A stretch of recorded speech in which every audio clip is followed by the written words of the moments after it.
नमस्कार, सगरमाथा प्राइम समाचारमा स्वागत छ। म केशव शर्मा। नमस्कार, म प्रसन्न ढुङ्गाना। सगरमाथा प्राइम समाचार सुरु गरौँ। अहिलेसम्मका प्रमुख समाचारबाट। संसद पुनर्स्थापना भए देश अस्थिरतातर्फ जाने प्रधानमन्त्री ओलीको दाबी। फैसला आफ्नो पक्षमा पार्न दाहाल नेपाल पक्षले अदालतलाई धम्क्याएको आरोप। नेकपा दाहाल नेपाल पक्षका विद्यार्थीहरूले प्रतिगमनको पुतलालाई जुत्ता हाने। प्रतिगमन कुनै मूल्यमा पनि नस्वीकार्ने उद्घोष। मेलम्ची खानेपानी आयोजनाको 26.5 किलोमिटर सुरुङको आजबाट परीक्षण सुरु। 16 दिनमा सुरुङ भरिएपछि काठमाडौँमा वितरण सुरु गरिने। भारत र चीनले दुई देश बीचको विवादित हिमालय क्षेत्रको सीमाबाट सेना फिर्ता गरे। सीमाका अन्य स्थानमा पनि तनाव कम गर्ने प्रयास गरिने। र पहिलो franchise football league Nepal super league वैशाख 11 देखि 25 सम्म हुने। दशरथ रङ्गशालामा हुने प्रतियोगितामा 7 प्रदेशको सहभागिता रहने।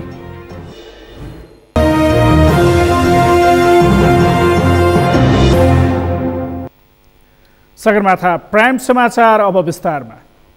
प्रधानमन्त्री केपी शर्मा ओलीले संसद पुनर्स्थापना भए देश अस्थिरतातिर जाने बताउनु भएको छ। कञ्चनपुरको दैजी छेला औद्योगिक विकास क्षेत्रको शिलान्यास गर्दै आज प्रधानमन्त्री ओलीले 2-3 दिनमा सर्वोच्च अदालतले गर्ने फैसलाले संसद पुनर्स्थापना गरे पनि बहुमत जुटाउन सांसद किनबेच हुने बताउनु भयो।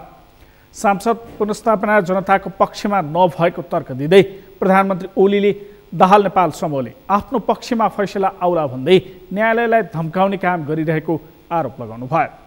न्यायालयले कसैको धम्की नहेरेर जनताका पक्षमा निर्णय गर्ने उहाँले विश्वास व्यक्त गर्नुभयो। हुँदैन त्यसो भएपछि समीकरणका अनेक खेलहरू सांसद किनबेच, समीकरणका खेल, कसलाई कुन पद भाग बन्डा, यही तमासाको राजनीति फेरि सुरु हुन्छ। विकासतर्फ केन्द्रित हुने होइन। अहिले हाम्रो ध्यान विकासतर्फ केन्द्रित छ। हाम्रो ध्यान निर्माणतर्फ केन्द्रित छ। हाम्रो ध्यान शिक्षा स्वास्थ्य जस्ता कुराहरूमा केन्द्रित छ। हाम्रो ध्यान हामी खर र फुसका छानाहरूलाई जस्ता पाताहरूले विस्थापित गरिरहेका छौँ र खर र फुसका छाना हटाएर जस्ता पाता बाँडिरहेका छौँ, जस्ता पाता जनतालाई दिइरहेका छौँ। जनता आवास कार्यक्रम अन्तर्गत केही नभएका जनतालाई आवास दिइरहेका छौँ। पुनर्निर्माण कार्यक्रम अन्तर्गत घर भत्कियो, बस्ने ठाउँ छैन, आवास छैन, 2 लाखभन्दा बढी जनतालाई हामीले भूमि पनि दियौँ, घर पनि दियौँ पुनर्निर्माणको सम्बन्ध। कार्यक्रममा प्रधानमन्त्री ओली विराटनगरमा आफूले आन्दोलन गर्छु भन्ने विषयलाई विपक्षीले उल्टो ढङ्गले प्रचार गरेको आरोप लगाउनु भयो। आफूले तोडफोड गोली बारुदको आन्दोलन नभई विकासका लागि आन्दोलन गर्ने बताएको उहाँको भनाइ थियो। प्रधानमन्त्री ओलीले अब सुदूरपश्चिमबाट औद्योगिक विकास सुरु भएको भन्दै विकासबाट आफूलाई कसैले रोक्न नसक्ने बताउनु भयो।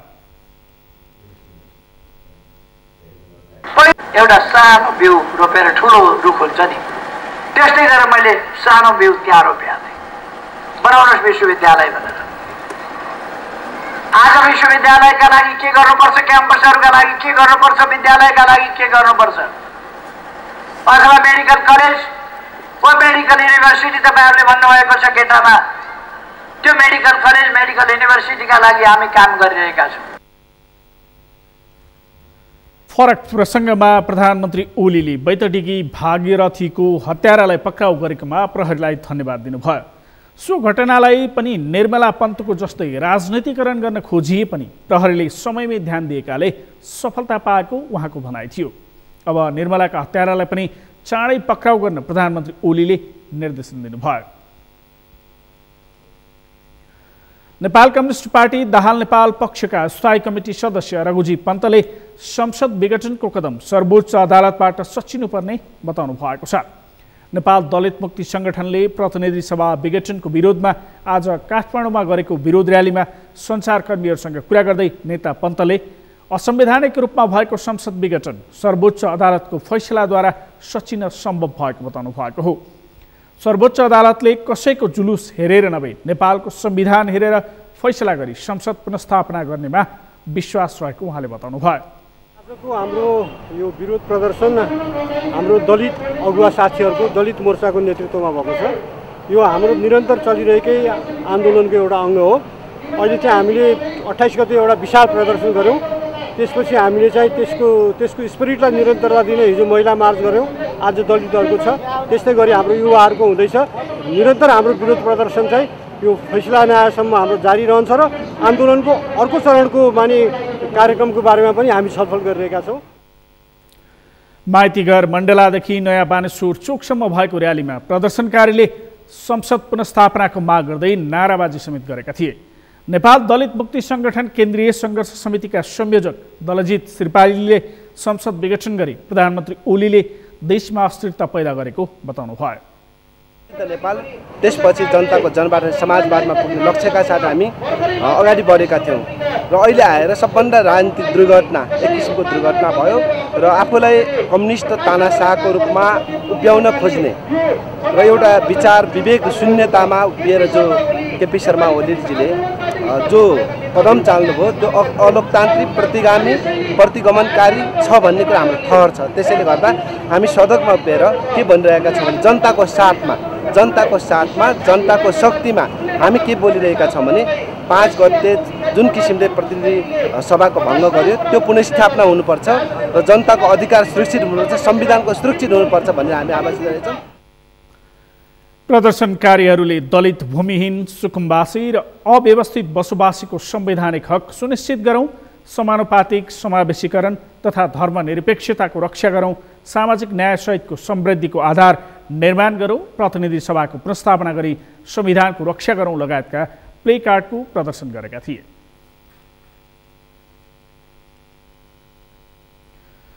पुस 5 मा प्रतिनिधि सभा विघटन भएसँगै विभाजित बनेको नेकपाको दाहाल नेपाल समूहले आज प्रतिगमन विरुद्ध नारायणहिटी दरबार अगाडि जुत्ता प्रहार गरेको छ।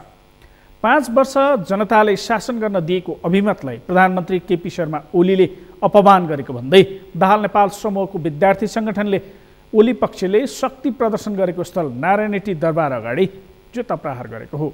निरा राणा भाटको रिपोर्ट।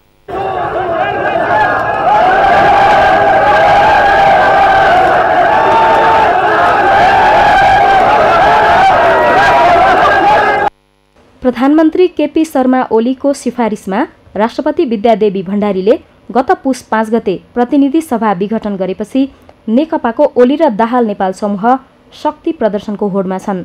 कसरी हुन्छ अर्को पक्षको खिस्सिट्युरी गर्न कम्मर कसेका दुवै समूहले देखिने गरी लाक्षणिक अर्थ राख्ने आन्दोलन गरिरहेका छन्।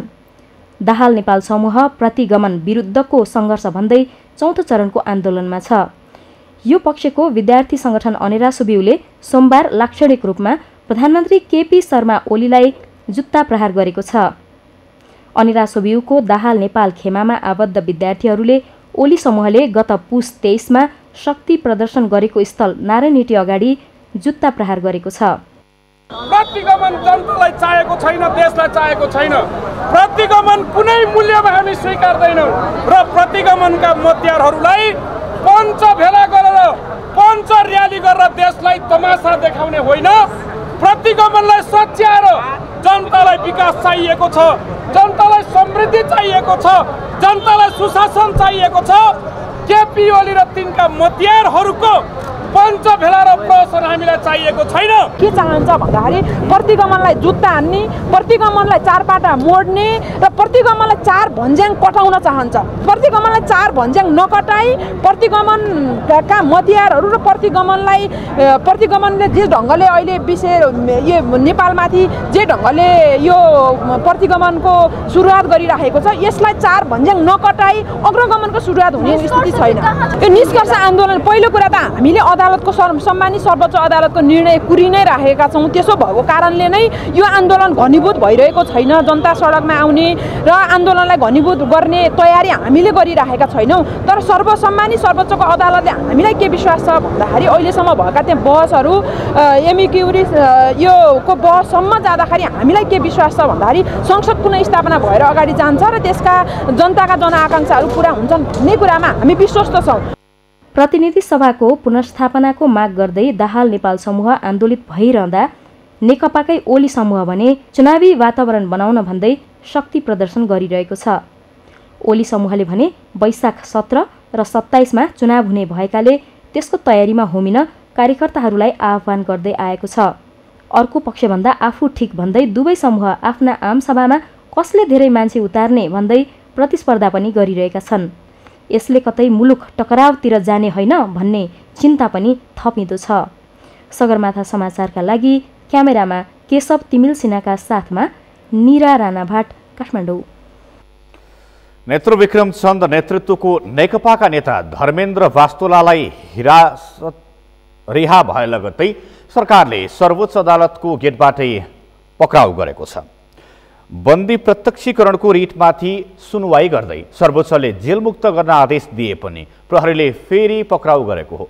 सरकारले प्रतिबन्ध लगाएको नेत्रविक्रम चन्द नेतृत्वको नेकपासँग सरकारले वार्ताको प्रयास गरेको समेत सार्वजनिक भएको छ। सरकारले अनौपचारिक रूपमा वार्ताको प्रयास गरेको समयमै विप्लव नेतृत्वको नेकपाले समेत वार्ताका लागि तयार रहेको सार्वजनिक गरेको थियो। अमृतराज काफ्लेको रिपोर्ट। राजनैतिक दलको रूपमा गतिविधि नगरेको र हिंसात्मक काम गरेको भन्दै सरकारले प्रतिबन्ध लगाएको विप्लव नेतृत्वको नेकपासँग सरकारले अनौपचारिक रूपले वार्ताको प्रयास गरिरहेको छ। अघिल्लो महिना सरकारका मन्त्रीले समेत जेलमा रहेका विप्लव नेतृत्वको नेकपाको नेतासँग भेट गरेको सार्वजनिक भएको थियो। अहिले समेत सरकारले अनौपचारिक रूपमा वार्ताको प्रयास गरेको प्रधानमन्त्री केपी शर्मा ओलीले नै सार्वजनिक गरेका छन्। हतियार उठाइरहेका, व्यवस्थाको विरोध गरिरहेका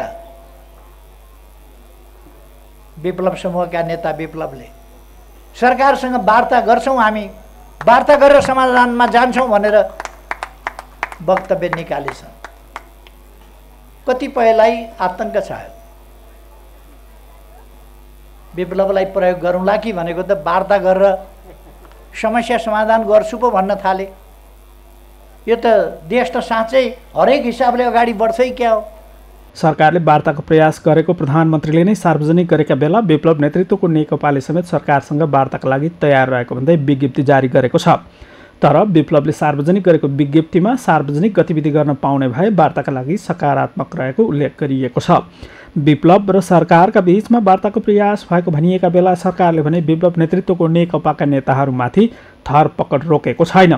सोमबार मात्रै जेलमा रहेका विप्लव नेतृत्वको नेकपाका नेता धर्मेन्द्र वास्तोलालाई सर्वोच्चले छाड्न आदेश दिएको भए पनि सरकारले भने अदालतको गेटबाटै पक्राउ गरेको छ। सगरमाथा टेलिभिजनका लागि क्यामेरामा उत्सव वाग्लेका साथमा अमृतराज काफ्ले, काठमाडौँ। नेपाली कांग्रेसका प्रवक्ता विश्वप्रकाश शर्माले नेपालको राजनीति बदलिन पर्ने बताउनु भएको छ। आज काठमाडौँमा विद्यार्थीहरूमाझ भएको एक कार्यक्रममा नेपाली कांग्रेसका प्रवक्ता शर्माले अहिले चलिरहेको नेपाली राजनीतिले देशको जिम्मेवारीको भारी बोक्न नसकेको भन्दै राजनीति बदलिन पर्ने बताउनु भएको हो। देशले सामाजिक रूपान्तरणको भारी बोक्न नसकेको भन्दै उहाँले राजनीति, प्रशासन, सिङ्गो समाज र मानिसहरूको मानसिकता रूपान्तरणका लागि सामाजिक परिवर्तन गर्ने दिशामा अघि बढ्न पर्ने बताउनु भयो। के बन्छु मात्रै होइन, म कस्तो बन्न चाहन्छु र कुन नेपालको लागि काम गर्न चाहन्छु। भविष्यमा डाक्टर बन्नुहुन्छ, तपाईँलाई त कसैले भन्दैन। तर तपाईँहरूमध्ये कयौँको सपना के हुन्छ भने आइटी इन्जिनियर म बन्ने हो, डक्टरसँग विवाह गर्ने।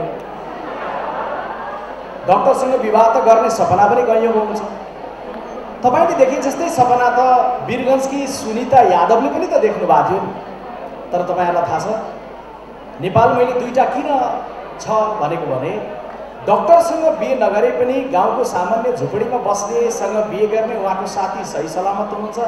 तर डक्टरसँग बिहे गर्छु भनेर राम्रो पढे लेखेकी सपना देखेकी सुनिता यादव चाहिँ तिनै डक्टर श्रीमानले दाइजोको कारण जलाइसकेर आज यो धरतीमा हुनुहुन्न। त्यसैले तपाईँले सोच्दै गर्दा प्रश्न डक्टरको होइन, कस्तो डक्टरको भन्ने। तिनले बिहे गरेको डक्टर मात्रै भए कि असल डक्टर भएको भए उनले श्रीमतीलाई प्रेम दिने थिए। इमान्दार प्रेम दिँदै गर्दा समाजले राम्रोसँग ध्यान दियो दुईटै परिवारलाई, दुईटै मनलाई, दुईटै आत्मालाई भन्यो भने जिन्दगी चल्छ। नभए तपाईँहरूलाई थाहा छ काठमाडौँको शिक्षण अस्पतालमा एकजना युवकको लास 4 वर्षदेखि छ। अजित मिजार नाम गरेको युवकको लास। उनको दोष केवल यति हो कि उनले प्रेम गरे। प्रेम गरे बापत उनले मारिनु पर्यो। कान्तिपुर टेलिभिजनबाट हरेक बुधबार राति आइरहेको ऐना कार्यक्रमको प्रस्तुताको रूपमा मैले कार्यक्रम चलाउँदै गर्दा ती अजित विचारको बाबा र आमासँग हिजो संवाद गर्दै गर्दा मेरो आँखाभरि आँसु यसकारण थियो किनभने एउटी आमा छोराको लास शिक्षण अस्पतालमा राखेर न्यायको लागि भौँतारिरहनु। प्रवक्ता शर्माले चन्द्र सूर्य अङ्कित नेपालको राष्ट्रिय झण्डा राजनैतिक दलहरूको झण्डा भन्दा बलियो बन्न पर्ने बताउनुभयो। आजका युगका विद्यार्थीहरूले डाक्टर इन्जिनियर बन्छु भनेर मात्रै होइन, बदलिएको नेपालको नागरिक बन्न र आफ्नो कारणले कसैलाई कुनै असर नपर्नेतर्फ ध्यान दिन पर्ने उहाँको भनाइ छ। त्यसैगरी नेपाल विद्युत प्राधिकरणका पूर्व कार्यकारी निर्देशक कुलमान घिसिङले आफ्नो कार्यकालमा लोडसेडिङ अन्त्यसँगै 32 वर्षसम्म घाटामा रहेको प्राधिकरणलाई नाफामा ल्याउन सकेको बताउनुभयो। आफ्नो कार्यकालमा 35 देखि 40 अर्ब रुपैयाँ नाफामा ल्याएको उहाँको भनाइ छ। करिब 30 वर्ष 32 वर्षसम्म विद्युत प्राधिकरण घाटामा थियो। त्यो सँगसँगै लोडसेडिङ अन्त्य सँगसँगै हामी विद्युत प्राधिकरण नाफामा ल्याउन सक्यौँ। करिब 35-40 अरब हामीले 4 वर्षभित्रमा नाफामा ल्याउन सक्यौँ। करिब 26% लस जसले लोडसेडिङ बढाइरहेको त्यो लसलाई हामीले करिब 15%मा झार्न सक्यौँ। त्यो ठुलो चाहिँ सफलता थियो। त्यो त्यति झार्ने भनेको करिब हामीले काली गण्डकी सेभ गरे जस्तै थियो। म आउँदाखेरि भक्तपुरको लोड मात्रै 28 मेगावाट थियो, लस 40% थियो। भक्तपुरमा अहिले लस चाहिँ करिब 5-6% छ। काठमाडौँभरिको लस हेर्ने भने करिब 4-5% छ। पूर्व कार्यकारी निर्देशक घिसिङले अब हरेक व्यक्ति आत्मनिर्भर हुनुपर्नेमा जोड दिनुभयो। उहाँले हरेक व्यक्तिले आफ्नो जिम्मेवारी मात्रै पूरा गरे पनि देश सुन्दर हुने बताउनुभयो। अरूलाई न्याय निसाफ दिएर प्रहरी सेवाबाट अवकाश भएका नेपाल प्रहरीका अवकाश प्राप्त निरीक्षक समेत ठगको चङ्गुलमा फसेका छन्। मिटर ब्याजको रकम तिर्न नसक्दा घरबार विहीन हुने अवस्थामा पुगेका उनी यति बेला न्यायको खोजीमा भौतारिएका छन्। पर्साबाट नरेश सर्राफको रिपोर्ट। कुनै समय अरूलाई न्याय निसाफ दिँदै हिँडेका वीरगञ्ज 12 मुरलीमा बसोबास गर्ने नेपाल प्रहरीका अवकाश प्राप्त प्रहरी निरीक्षक मोहम्मद साहबुद्दिन अन्सारी अहिले आफै डगिएका छन्। पर्साको वीरगञ्ज महानगरपालिका 10 मा बस्दै आएका दुई दाजुभाइ मुरली मोहन मित्रुका र मदन मोहन मित्रुले आफूलाई 13,60,000 रुपियाँको मिटर ब्याजमा पारेको अन्सारीको गुनासो छ। 2071 वैशाख 2 गते मदन मनोहर मित्रुकासँग 13,60,000 ऋण लिई कपाली तमासुक गरेका उनलाई 7 वर्षमा 1,90,00,000 तिर्नुपर्ने हिसाब देखाएका छन्। मित्रुकाले 7 वर्षमा सामा ब्याज सहित 1,90,00,000 पुर्याएपछि अन्सारी न्यायका लागि जिल्ला प्रशासन कार्यालयमा उजुरी समेत दर्ता गराएका छन्। उनले आइतबार नेपाल पत्रकार महासंघ पर्सा शाखाको हलमा पत्रकार सम्मेलन गरी मित्रुका दाजुभाइसँग आफू ठगिएको गुनासो गर्दै न्यायका लागि हार गुहार गरेका छन्। मदनले अन्सारीलाई झुक्क्याई आफ्ना भाइ मुरली मनोहर मित्रुको नाममा पनि 25 लाखको छुट्टै कपाली तमासुक गराई अहिले 51 लाखको करोडौं रुपियाँ पुर्याएका छन्। तर दाजुभाइ मिली एकै दिन मिति फरक पारी मदन मोहनको नाममा वीरगञ्ज महानगर 12 नक्सा सिट नम्बर 035104 किता नम्बर 693 क्षेत्रफल 0558.74 को जग्गा दृष्टिबन्ध गरेको देखिन्छ। ठग्ने उद्देश्यले दाजुभाइले पीडित अन्सारीलाई झुक्क्याई अन्य कागजातमा सही छाप गराउने गरेको पीडित अन्सारीको आरोप छ। हमर बेटा भी बाहर मिलन कि 2-4 पैसा कमा के लिया को देवे के बात है तो 2-3 वर्ष तो हम के लागे ना दे रखा अब हम सब भगवे लागे ठीक आप मिलाओ हेर्नुस् ऐसा किसिम के बातचीत चलल गई। जब 2-4 पैसा बेटा बाहर से अलन के पैसा देवे के लेवे के बाद तो वो चीज हमरा के देखा के तेरी से बाहर ना इतना पैसा हो गया उतना हो गया 10 किलो उल्टा सीधा बतिया करके 2-4 वर्ष 3-4 वर्ष तो लगभग लेन देन में ही बढ़ गए सब ना इतना भाई उतना भी 10 किस्म के हमारे भाई हम पे सिक्योरिटी चीज उतना देव के बाद लेकिन अगला वाला थोड़ा सा वो किस्म के देख कर गैला वजह से यानी बंदी तो हुई रहे और उसके वजह से भी के मित्रुका दाजुभाइले अन्सारीसँग मात्र नभई वीरगञ्जका दर्जनौं व्यक्तिहरूलाई आफ्नो चङ्गुलमा फसाएर मिटर ब्याजमा करोडौं रुपियाँ असुल गर्दै आएको खुलेको छ। अन्सारीको मात्र नभई वीरगञ्ज 12 मुरलीकै नुरुल हुदा दिवानसँग पनि उनले अस्वाभाविक ब्याज असुलेका छन्। ओकरा बाद में कलर वो कपाली भी तोरा करे पड़े तोर माई जिंदा रही नारी मर जाई तो फिर कौन भी तो फिर वो कपाली भी हम लगा दिन के बाद में डाल लो 2 लाख के अब वो 11 लाख वो दिन करा ले वो हमें के थाना में गाड़ी लेकर करा तो 2 लाख पनीर हमको 2 लाख पहले वो लिखा ना हमें के विश्वास हो घर का कागज जरा कर देगा बाद में जब पैसा मांगे तो था लगा के 11 लाख मिल जाएगा हम ओकरा के ब्याज वो दिन टाइम से जब पैसा मांगे आए तो हम ब्याज ना देने का है कि हमारे से 2 लोग अगर तू हमारे से 11 लाख कागज हम से काय करला हम साँची में काय बिठा लो ऐसा पैसा वाला नहीं देला बिंदा मित्रुका दाजुभाइले 1 दर्जनभन्दा बढीसँग मिटर ब्याज असुली गरिसकेका छन्। अहिले पनि मिटर ब्याज दिन नसकेका विरुद्ध एकजना ऋणीसँग दाजुभाइले छुट्टै बनाएको दृष्टिबन्धक र तमासु कपालीको आधारमा जिल्ला अदालतमा मुद्दा दर्ता गराएका छन्। मिटर ब्याजी मित्रुका दाजुभाइ विरुद्ध अन्सारीले जिल्ला प्रशासन कार्यालयमा दर्ता गराएको उजुरीमाथि समेत छानबिन कारबाही अगाडि बढेको छ। जुन व्यक्तिबाट पीडितको भनाइअनुसार 13,60,000 रुपियाँ पैसा लिएको छ तर जो मान्छे पीडितको रूपमा वा धनीको रूपमा 2वटा कागज बनाएको छ। एउटा चाहिँ त्यही डेटमा 25 लाखको कपाल तमसुक बनेको छ र 26 लाखको चाहिँ दृष्टिबन्ध भएर जग्गारोप गरेको छ उसको भाइको नाममा र त्यसबाट उसले ब्याजको आफ्नो चक्रवर्ती ब्याज अनुसार करोडभन्दा बढी रकम चाहिँ उसले दावा गरेको छ। त्यसपछि पीडित हामी कहाँ आएको थियो हामीले 2 पक्ष रूपमा छलफल गरेको छ र छलफलको पहिलो चरणमा नै उसले यो 2टा मात्रै 25 लाख रुपियाँ कपाली र 26 लाखको दृष्टिबन्ध दिनुहोस् यदि मात्र दिए हुन्छ भनेर उहाँले स्वीकार्नु भएको छ। हामीले आफ्नो प्रक्रिया अनुसार 10 दिनको लागि उहाँलाई तारिक दिएका छौँ। त्यसपछि फेरि 2 पक्षबाट छलफल गराउँछौँ र यसमा मलाई लाग्छ पीडितले चाँडै नै न्याय चाहिँ प्राप्त गर्छ। मुरली मनोहर र मदन मोहनले वीरगञ्जमा सयौंले ब्याज दिने र पछि मिटर ब्याज असुल्दै दर्जनौं व्यक्तिमाथि मुद्दा दायर गरेको देखिन्छ। उनीहरूले बाराको महागढीबाई नगरपालिका 12 का रौशन खातुन पर्साको पोखरिया 5 का शशिभूषण तिवारी वीरगञ्ज 24 का छोटेलाल प्रसाद कुर्मी वीरगञ्ज 13 का मोहम्मद जाबिर अन्सारी प्रसौनी गाउँपालिका 6 का श्रीराम यादव वीरेन्द्र गिरी र मन्जुर आलम विरुद्ध मुद्दा दर्ता गरी घर जग्गा विहीन बनाएको अनुसन्धानबाट खुलेको छ। सगरमाथा टेलिभिजनका लागि पर्साबाट नरेश सराफको रिपोर्ट।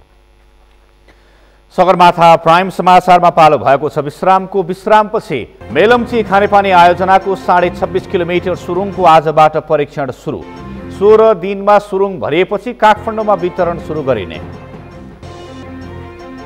चितुवाको छालासहित 3 जना बाँके प्रहरीद्वारा पक्राउ। अवैध भारतीय मुद्रा 10 लाख रुपैयाँ सहित एक भारतीय नागरिक पक्राउ।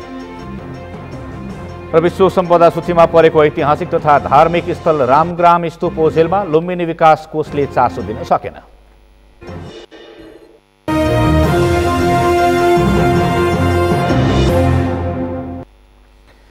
विश्रामपछि सगरमाथा प्राइम समाचारमा पुनः स्वागत छ। अब बाँकी समाचार। मेलम्ची खानेपानी आयोजनाको 26.5 किलोमिटर सुरुङमा आजबाट फेरि पानी भर्न थालिएको छ। खानेपानी मन्त्रालय र मेलम्ची खानेपानी विकास समितिले आवश्यक सम्पूर्ण प्राविधिक काम पूरा गरेसँगै पानी हालेर परीक्षण थालिएको हो। सिन्धुपाल्चोकबाट दिपिन ढुङ्गानाको रिपोर्ट। खानेपानी मन्त्री मणि थापा, युवा तथा खेलकुद मन्त्री दावा तामाङ, शहरी विकास राज्य मन्त्री रामवीर मानन्धर र पूर्व कानुन मन्त्री शेरबहादुर तामाङ लगायतको टोलीले सोमबार स्विच थिचेर सुरुङ परीक्षणको शुभारम्भ गरेका छन्। यदि मेलम्ची असफल भयो भने अथवा मेलम्चीले सही निष्कर्ष निकाल्न सकेन भने नेपालका पोलिटिसियनहरू, नेपालका प्राविधिकहरू, नेपालका योजनाविदहरू सबै असफलतिर गइरहेका छन् भन्ने जो सन्देश गएको छ र एक किसिमको मेलम्चीको असफलता अथवा मेलम्चीको यो लामो यात्राले जो एउटा विकासमा जो डिप्रेसन देखा पर्न कोसिस गरिरहेछ, मलाई लाग्छ मेलम्चीको सफलताले समग्र मुलुकमा एउटा नयाँ सञ्चार हुनेछ भन्ने म आशा गर्न चाहन्छु। गत असार 21 गते पानी परीक्षण सुरु गरिएकोमा 9 दिन असार 30 गते 17 नम्बर गेट फुटेर परीक्षण स्थगित गरिएको थियो। सो घटनामा 2 जनालाई बगाएको थियो। यसपटक भने त्यस्तो हुन नदिन आवश्यक जाँचबुझदेखि आपतकालीन तयारी समेत गरेर सुरुङमा पानी छाडिएको हो। आयोजनाको मुख्य दात्री निकाय एसियाली विकास बैंक एडीबीको अनुदान सहयोग अन्तर्गत 4 जना विशेषज्ञको टोलीले सुरुङ, मुहानस्थल, गेट लगायतका संरचनाको पुनः जाँच गरेको छ। परीक्षणका क्रममा विपत्ति आइलागिहालेमा उद्धारका लागि भन्दै हेलिकप्टर तयारी अवस्थामा राखिएको छ। उद्धार योजना बनाएर धुलीखेल तथा काठमाडौँका विभिन्न अस्पतालहरूसँग समन्वय गरिएको आयोजनाका कार्यकारी निर्देशक तिरेश खत्रीले जानकारी दिए। सिन्धुपाल्चोकको मेलम्ची खोलादेखि काठमाडौँको सुन्दरीजलसम्मको 26.5 किलोमिटर सुरुङ भर्न 16 दिन लाग्नेछ। यो प्रक्रिया पूरा भएपछि काठमाडौँमा खानेपानी वितरण प्रक्रिया थालिनेछ। कार्यक्रममा सिन्धुपाल्चोक क्षेत्र नम्बर 2 का विघटित प्रतिनिधि सभाका सदस्य शेरबहादुर तामाङले पानी पठान्तरण गरिसकेपछि जिल्लावासीले पाउने लेभीको टुङ्गो छिटै लाग्ने विश्वास व्यक्त गरे। सिन्धुपाल्चोकलाई हेरौँ न त भनेर त्यस पछाडि हामीले परिपूरण नियमावली, त्यसलाई लेबी पनि भनेका छौँ हामीले, परिपूरण ब्राकेटमा लेबी नियमावली बनायौँ। त्यो चाहिँ सिन्धुपाल्चोक जिल्लाले लेबी प्राप्त गर्ने गरी एउटा नियमावली बनाएर अहिले सरकारको विभिन्न अङ्गहरूमा अनुमतिको लागि अगाडि बढिरहेको छ। छिटै मलाई लाग्छ सम्माननीय प्रधानमन्त्रीज्यू केपी शर्मा ओलीज्यूकै यो अब भइरहेकै बेलामा हामी त्यो नियमावलीलाई पारित गर्छौँ र सिन्धुपाल्चोक जिल्लालाई लेबी प्राप्त हुन्छ। सबैलाई म जानकारी गराउन चाहन्छु। सोही अवसरमा मेलम्ची खानेपानी आयोजना प्रभावित क्षेत्र सरकार समन्वय समिति र आयोजना पीडितहरूले मन्त्री थापालाई ज्ञापन पत्र बुझाएका थिए। सगरमाथा टेलिभिजनका लागि सिन्धुपाल्चोकबाट दिपिन ढुङ्गानाको रिपोर्ट। बाँके प्रहरीले चितुवाको छालासहित 3 जनालाई पक्राउ गरी सार्वजनिक गरेको छ। सल्यान बागचौर नगरपालिका 3 चौरपानी बस्ने जितबहादुर डीसी, सोही जिल्लाको कुमाक गाउँपालिका 3 मर्म पोडेकारका हेमेन्द्र ओली, सोही गाउँपालिका 7 जिमालीका कमल डीसीलाई चितुवाको छालासहित पक्राउ गरेको आज पत्रकार सम्मेलन गरी बाँके प्रहरीले सार्वजनिक गरेको छ।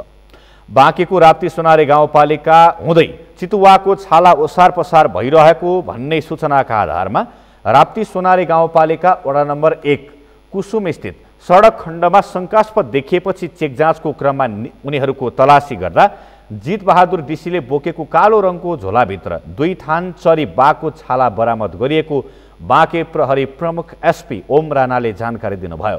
त्यसैगरी बाँकेको नेपालगञ्जबाट 10 लाख भारतीय रुपैयाँ सहित एक भारतीय नागरिक पक्राउ परेका छन्। भारतबाट नेपालतर्फ पैदल आइरहेका भारत उत्तर पूर्वी दिल्ली जफारबाद बस्ने मुनव्वर खानलाई भारतीय रकम 10 लाख सहित नियन्त्रणमा लिएको बाँके प्रहरीले जनाएको छ।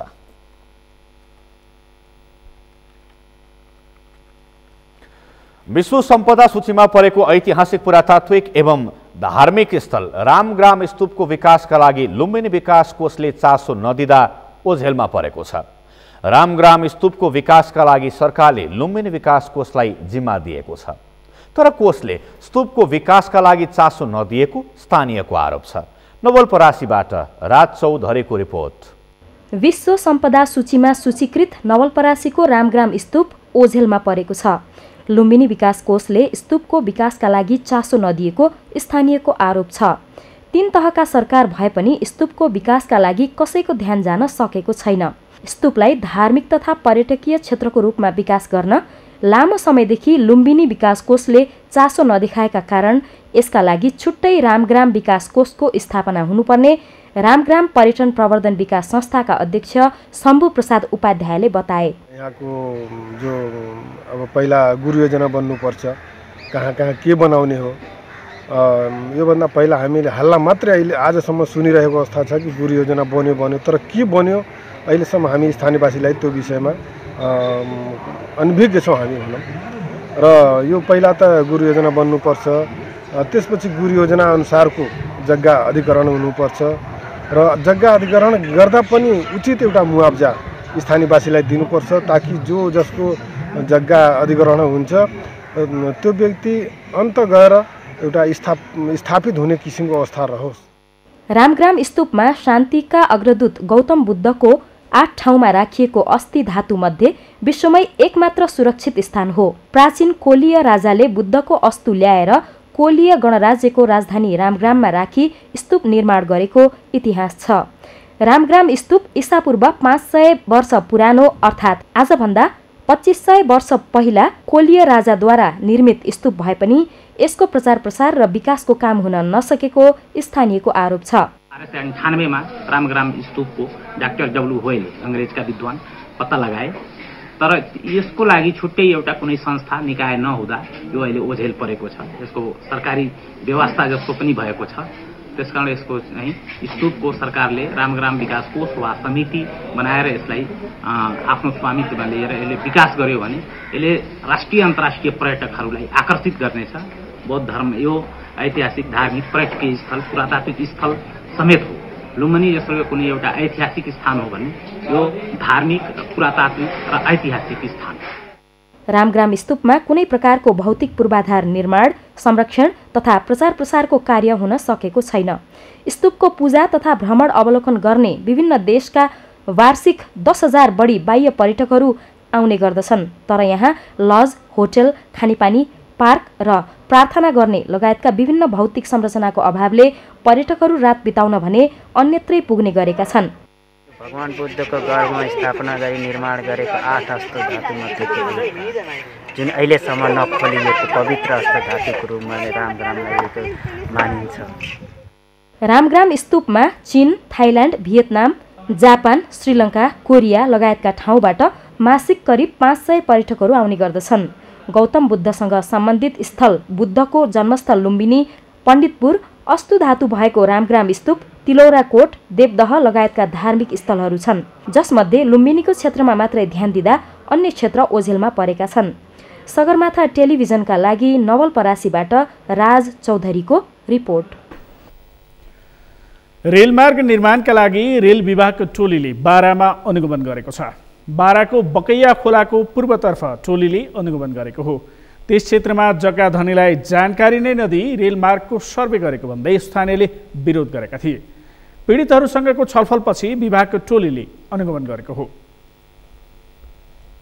चाहना के छ भन्दाखेरि सकेसम्म स्थानीय घरहरू हुन परोस् भन्ने नै हाम्रो चाहना छ र त्यो भन्दै पनि हामीले एउटा डिपार्टमेन्ट, एउटा टेक्निकल डिपार्टमेन्ट भएको नाताले हामीले के हेर्नुपर्छ भन्दाखेरि अलिकति हामीले अलाइनमेन्टमा यो रेल मार्ग भनेर एकदम स्टेबल हुनुपर्छ र यसको जियोलोजी हामीले हेर्नुपर्ने हुन्छ होइन।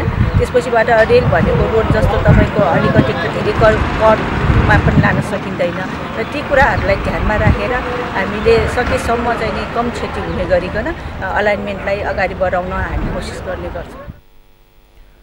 स्थानीयले आफूहरूलाई जानकारी नदिई सर्वे गर्दै पिलर गाडेको भन्दै थियो। तटबन्दी पनि हुने र किनारबाट जाने भएको घर नपर्ने, जग्गा नपर्ने भएको हुनाले हामी यसमा विरोध गर्दैनौँ। यसैमा गयो भने केही घर जग्गा पर्यो भने त विरोध पनि आउँछ। हेर्नुहोस्, जुन हेर्दाखेरि यो 2 नम्बर अथवा 4 नम्बर यहाँबाट गर्दाखेरि चाहिँ जनताहरू क्षति नहुने, गाउँको पनि सुरक्षित हुने हुन यसमा चाहिँ ठिक हुन्छ। बकैया खोलाको नदीकाठ बकैया पुल पुरानो निजगढसम्म स्थलगत अनुगमन गरिएको छ। रेलमार्गका लागि कम्तीमा पनि 50 मिटर चौडाइ आवश्यक पर्ने भएको भन्दै त्यसका लागि सहयोग गर्न विभागले स्थानीयलाई अनुरोध गरेको छ। गत असारको पहिरोका कारण घरवास गुमाएका म्याग्दीको मालिका गाउँपालिका 7 बीमका पहिरो पीडितका लागि आवास पुनर्निर्माण सुरु भएको छ। स्थानीय तह, प्रवासी म्याग्देली दाताको सहयोगका साथै पीडित आफै सुरक्षित ठाउँ खोजेर घर निर्माणमा जुटेका छन्। म्याग्दीबाट सन्तोष गौतमको रिपोर्ट। पहिरोबाट घर भत्किएका र अन्यत्र जग्गा नभएकाहरूको स्थायी बसोबासका लागि बीमको तल्लो गाउँ स्थित हिराजित स्मृति युवा क्लबको खेलमैदान नजिकै तल्लोबोट भन्ने ठाउँमा जग्गा खरिद गरेर घर निर्माण सुरु गरिएको छ। बीम मालिका सङ्घले 20 लाख रुपैयाँमा खरिद गरेको 5 रोपनी जग्गामा म्याग्दी प्रवासी नेपाली सङ्घ मोनाले 10 वटा घर निर्माण गरिरहेको छ। गत असार 25 र 26 गतेको पहिरोका कारण बीमको तल्लो गाउँ नौरुङ, दुले र बाइन्दा फाँटमा 33 वटा घर भत्किएको थियो। घरबास गुमाएका मध्ये 1 जनाको काठमाडौँमा घर छ। अन्यत्र जग्गा भएका 22 घरधुरीले पनि बर्खा अघि नै नयाँ घरमा सर्ने लक्ष्यसहित पुनर्निर्माणमा जुटेका छन्। वटा बनाउनु पर्नेमा 10 वटा चाहिँ मोनाएसीले गराइदिने भयो, 22 वटा चाहिँ आफै व्यक्तिले बनाउनु पर्यो। बिमोको त अब यो बिमोको तल्लो गाउँमा मोनाले बनाउँदै गरेको 10 वटा घर त्यहाँ हो। बाँकी चाहिँ 3 वटा घर चाहिँ अस्तबाङमा बन्दैछ, 2 वटा घर बाइनाफातमा बनाइसक्यो भन्ने रिपोर्ट छ।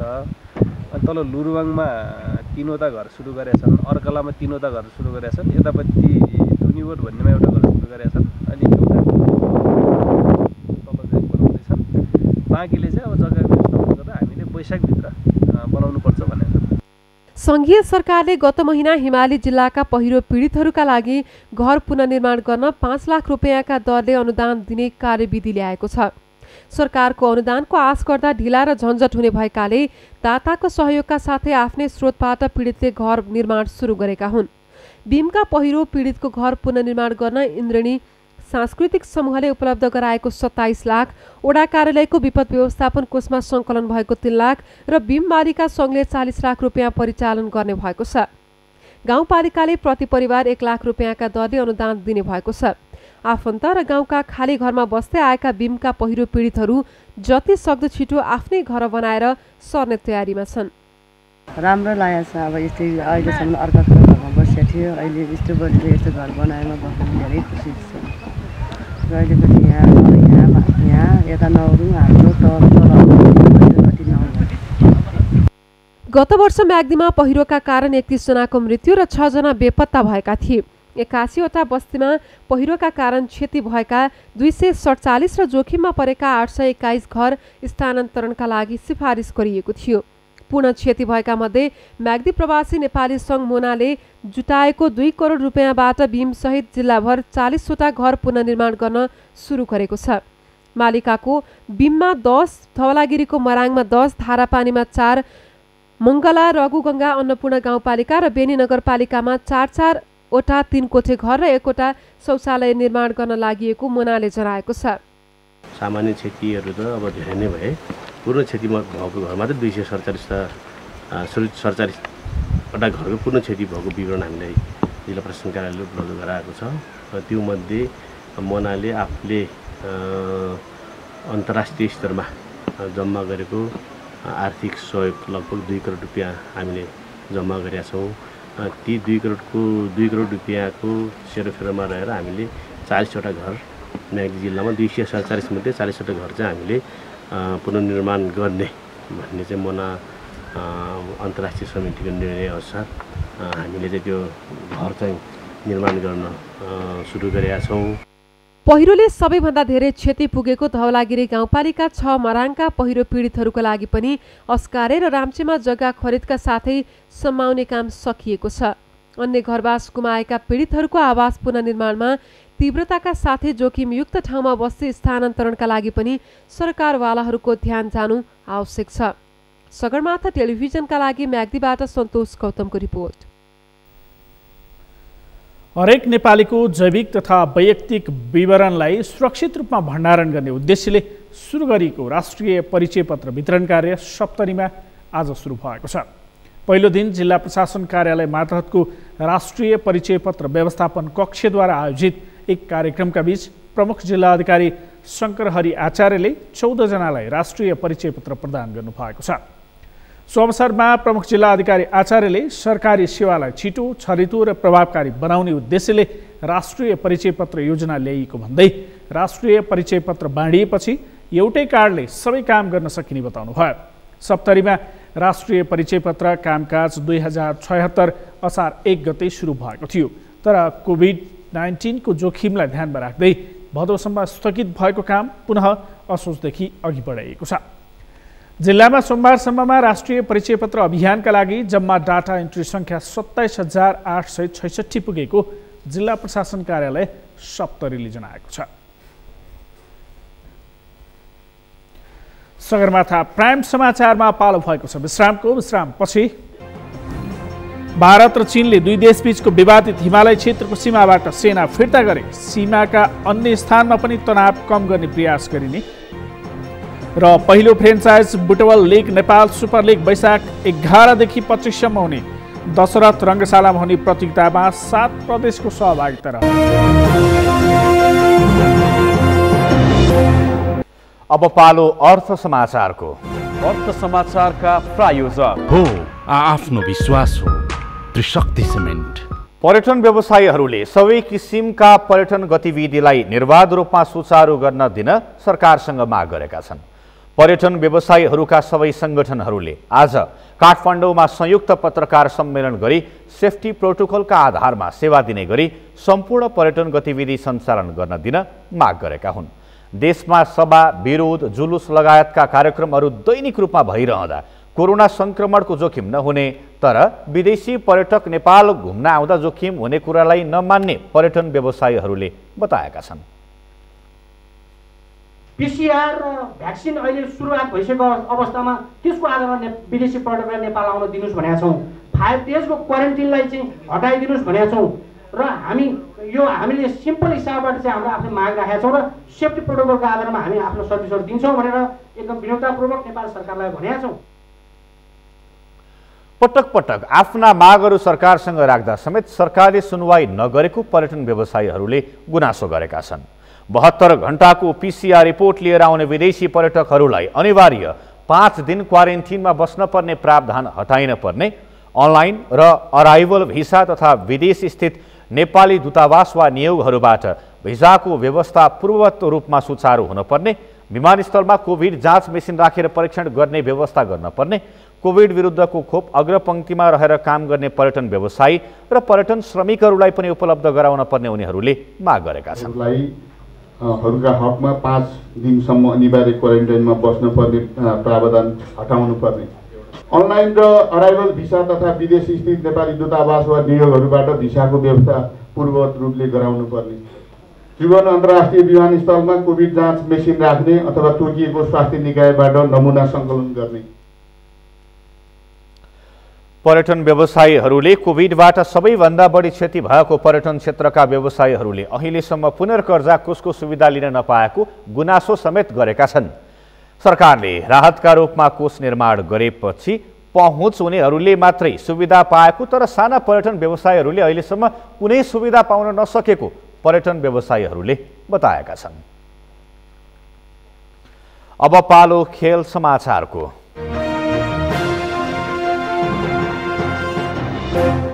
वैशाख दोस्रो साताबाट नेपालमा पहिलो franchise football league Nepal super league NSL हुने भएको छ। नेपाल स्पोर्ट्स एन्ड इभेन्ट्स म्यानेजमेन्टले आज पत्रकार सम्मेलन गरी नेपाल सुपर लिग वैशाख 11 गतेबाट हुने जनाएको हो।